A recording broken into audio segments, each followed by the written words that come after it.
danosa. Então, a luz, ela é uma energia radiante e ela se propaga por meio de ondas eletromagnéticas. Então, aqui, ó, aparece um termo, uma palavra aqui bastante importante, que é exatamente isso aqui, ó, ondas eletromagnéticas.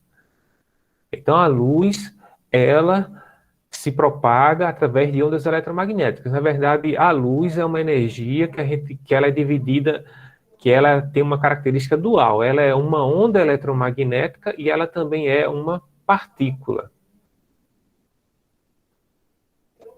Então, a luz, ela tem essa característica dual. Ela tanto é uma onda como uma partícula, e é uma onda eletromagnética. Então, temos aí a questão da luz. Dentro dessa concepção, a gente pode destacar alguns tipos de energia radiante, como as ondas de rádio, as ondas de TV, as ondas de radar, os raios infravermelhos, né? A luz propriamente também, que é uma onda eletromagnética, como eu falei, os raios ultravioletos, os raios X, os raios gamas. Por exemplo, quando você vai no dentista ou fazer um exame lá, verificar se teve algum problema no osso, aí você vai fazer o quê? Bater um raio-x, né? O raio-x também é uma onda eletromagnética. Quando você coloca um alimento para aquecer lá dentro do micro-ondas, no micro-ondas ele gera ondas eletromagnéticas. Então, aí são tipos de ondas eletromagnéticas. O que vai mudar entre essas ondas eletromagnéticas é exatamente a frequência de oscilação. E a luz, ela também é um tipo de onda eletromagnética. E a luz é a onda eletromagnética que a gente consegue enxergar. As demais ondas eletromagnéticas nós não enxergamos. Nós não enxergamos as ondas de rádio, nós não enxergamos os raios X, os raios ultravioleta, mas nós enxergamos a luz. Então, a luz é uma onda eletromagnética que está num espectro visível, que a gente pode enxergar, né, com os nossos olhos.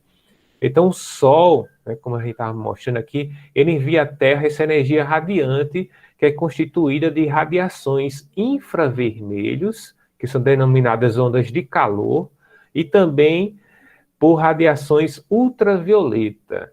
As infravermelho é o que fornece calor, né? Quando a gente está na luz do Sol, a gente não sente o calor daquela luz, né, que vem do Sol, é devido às ondas ou às radiações infravermelho. Porém, se você ficar muito tempo no sol, né, se você trabalhar no sol, por exemplo, ou vai para a praia e fica lá o dia todinho na praia, sempre os dermatologistas vão recomendar que você utilize o protetor solar. E esse protetor solar é para quê? Para exatamente proteger dos raios, deixa eu marcar aqui, dos raios, ó, da radiação ultravioleta, que essa que é danosa à nossa pele, né? Então, a radiação ultravioleta, por isso que tem lá proteção UV, né? Assim, tem camisas agora que você compra, né? Aquelas de manga comprida, com proteção UV, tem chapéu com proteção UV. UV significa ultravioleta, U de ultra, V de violeta. Então, essa luz que vem do Sol, ela traz tanto calor através das radiações infravermelho, como também dessa outra radiação que é mais danosa, que é a radiação ultravioleta. Por isso que a gente tem que se proteger. Essa energia chega ao nosso planeta a uma taxa de 1,92 calorias por minuto. Então, em cada minuto chega essa quantidade de calor para o nosso planeta. Isso por centímetro quadrado, né? Então, você imagina 1 centímetro quadrado. 1 centímetro, um tamanhozinho desse tamanho aqui, menor do que isso aqui. Aí você faz um quadrado com lado de 1 centímetro. Então, se você fizer um quadrado de lado de 1 centímetro, aqui, ó, 1 centímetro, 1 centímetro, 1 centímetro. Então, para cada 1 centímetro quadrado, chega isso de energia, 1,92 calorias por minuto. Bem pouquinha energia por centímetro, mas você imagina no tamanho do nosso planeta, que é imenso, então, quando você soma isso tudinho, dá uma energia muito grande. E outra característica importante da energia, dessa energia radiante que vem lá do Sol é a velocidade de propagação, que é exatamente a luz. A luz, ela se propaga com essa velocidade aqui, ó, 3 vezes 10 a 8 metros por segundo. Escrevendo em número, ou 3 vezes 10 a quinta quilômetros por segundo. Escrevendo em número, a gente pode dizer que são 300, que aqui está em notação científica, né? 300 mil quilômetros por segundo. Então, a luz, ou a energia radiante que vem lá do Sol, né, na forma de luz, ela percorre o vácuo com essa velocidade de 300 mil quilômetros por segundo. Significa que em um segundo, a luz ela vai percorrer 300 mil quilômetros. Então, quando você contar 1, 2, né, já foi 2 segundos, a luz já percorreu 600 mil quilômetros, tá?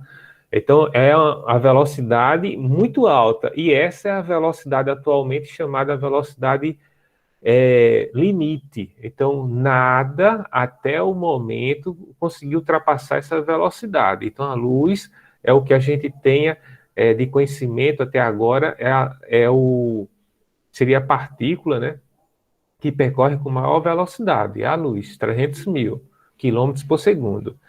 Então, em alguns meios materiais, como o ar, a água e o vidro, a velocidade da luz ou dessa energia radiante, ela é menor, um pouco menor que a velocidade da luz no vácuo, que é chamado de C. Tá? Por isso que a gente botou aqui a letra C. Ó. Então, quando você vê essa letra C, significa velocidade da luz no vácuo.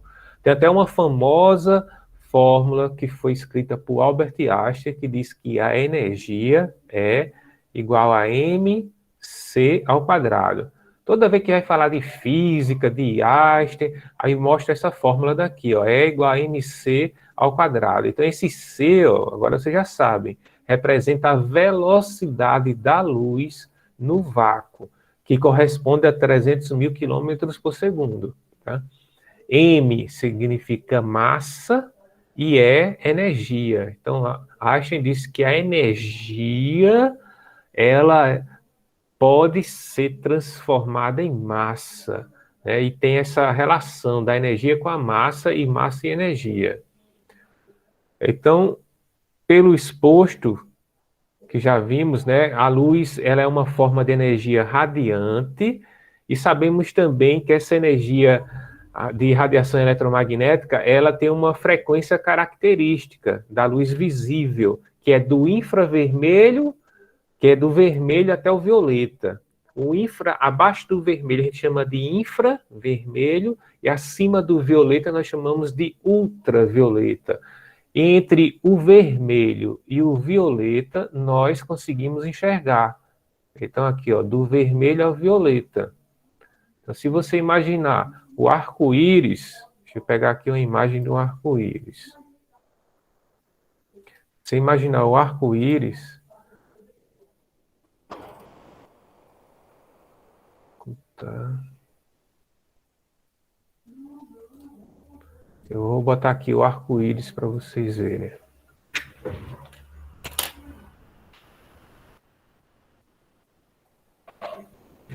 Então, aqui uma foto do arco-íris bem bonita.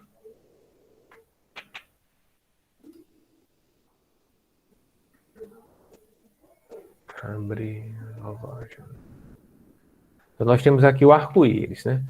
O arco-íris, vocês observem que ele vai do violeta até o vermelho. Aí, acima do violeta, que a gente chama de ultravioleta, e abaixo do vermelho é o infravermelho. Então, você tem o feixe, a frequência de luz, né, o espectro de luz visível, que vai do violeta ao vermelho.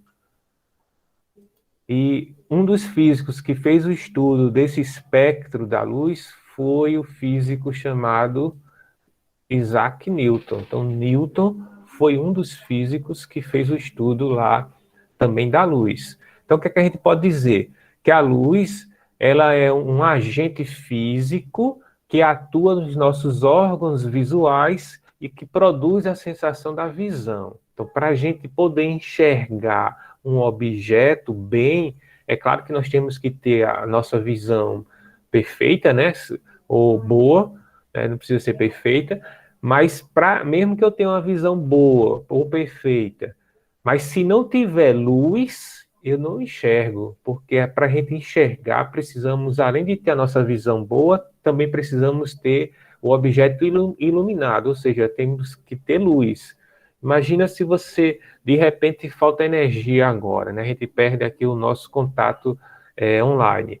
Aí falta energia geral em João Pessoa. Aí logo no começo a gente não vai enxergar nada, né? Vai ficar aquela escuridão, porque a gente precisa da luz para enxergar. É claro que depois vai passando uns minutos, a gente começa a enxergar uns vultos tal e ver algumas coisas. Por que a gente ainda vê? Porque apesar de não ter a luz artificial, nós vamos ter outro tipo de luz que vem do céu. Então, a própria lua, ela vai refletir a luz do sol e iluminar a terra. Então, você vai ter uma certa iluminação do reflexo da luz do sol pela lua ou das estrelas que vêm e iluminam um pouco também a noite. Por isso que quando falta energia, que fica um breu, mesmo falta energia, e a gente não tem mais a luz artificial, aí a gente começa a enxergar as estrelas no céu, né? Se vou pedir para vocês olharem para o céu agora, quase ninguém vai conseguir enxergar uma estrela.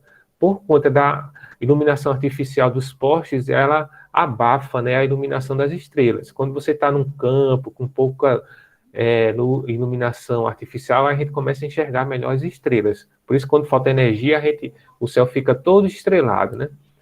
Então, quando falta energia ou quando falta luz, a gente perde essa sensibilidade da visão.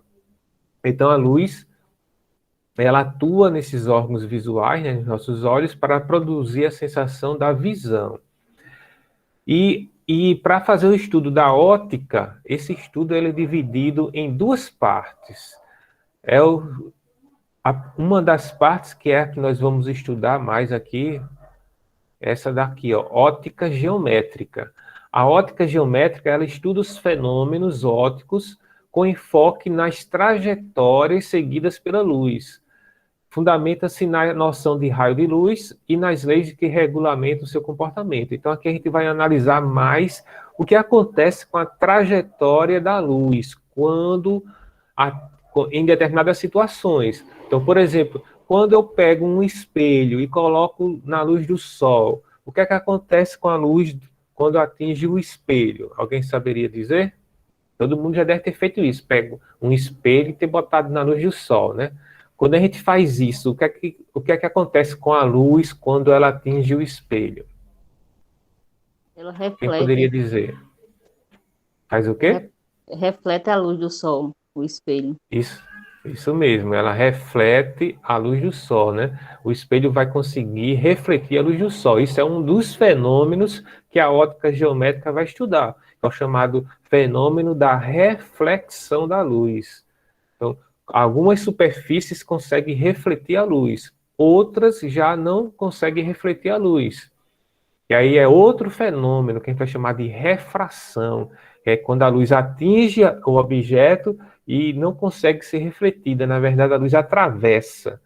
Então, se você pegar, por exemplo, um aquário com um peixe lá dentro do aquário, a gente está enxergando o peixe que está dentro do aquário, mas a luz do peixe que está saindo e atingindo a nossa visão, ela está passando pela água e pelo vidro. Então, essa luz ela atravessou dois meios, água e vidro, e o ar. Na verdade, são três meios. Então, o ar, né, que separa a gente do outro objeto, você tem um ar.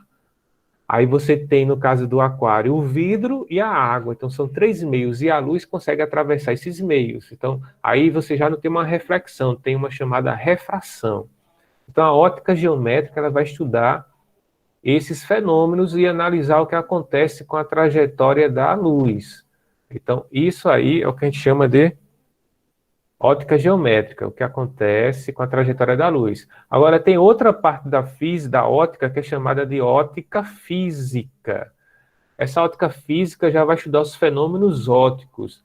exige uma teoria sobre a natureza constitutiva da luz. Na ótica física, a gente vai analisar qual a natureza da luz, ou seja, do que ela é formada, como ela é formada. Então, a gente vai analisar exatamente a parte interna, né, microscopicamente, a questão da luz. Isso aí é estudado mais a nível superior. Então, quem vai fazer um curso de física, aí vai ter que estudar a ótica física. A ótica geométrica é mais uma ótica mais simples do nosso dia a dia, que a gente consegue analisar, dar exemplos e compreender de maneira mais simples. A ótica física, aí ela já é um pouco mais complexa e é estudada apenas a nível superior. Então, a ótica, ela é um ramo da física que tem largo emprego prático, né? Quando você, por exemplo, está com um problema de vista, aí você vai no médico, né, no oculista e no oftalmologista, aí ele vai fazer o quê? Ele vai fazer lá o teste da sua visão, alguns exames, tarará, e se você tiver algum problema de visão, aí ele vai receitar um óculos, né? Então esse óculos ele vai servir para corrigir o problema da sua visão. Eu uso óculos, mas assim, para perto, para essa distância que eu estou aqui com vocês, né, na tela do computador, aí eu vejo bem, mas para longe eu já preciso do óculos, ou se for para muito perto para ler um negócio no celular, eu já boto o óculos. Então o óculos ele vai conseguir corrigir, e a gente até vai analisar depois quais são esses tipos de problemas na visão e quais são as lentes que fazem essa correção. Então aí você já tem uma aplicação prática da ótica, né? Então serve para corrigir esses problemas de visão. Além disso, como foi coloquei agora, né, você tem aqui, ó, alguns exemplos, né? Correção de defeitos da visão. Então, algo que a ótica pode ser aplicada. A ótica também pode ser aplicada na construção de instrumentos de observação. Então, uma lupa, um microscópio, uma luneta, um telescópio, um periscópio. Então, isso aí você tem a aplicação da ótica. Então, se eu quero ver um negócio muito pequeno, aí você vai usar um microscópio, né? Então a gente consegue ver coisas minúsculas que a olho nu a gente nunca iria conseguir enxergar. Então a gente vai usar um microscópio. Se eu quero ver algo que está muito distante, aí eu vou usar uma luneta ou um telescópio, né? A luneta eu vejo coisa distante, mas aqui na Terra. E se eu quero ver uma coisa lá no espaço, mais distante, ver um planeta, ver um objeto mais distante, a gente vai usar os telescópios.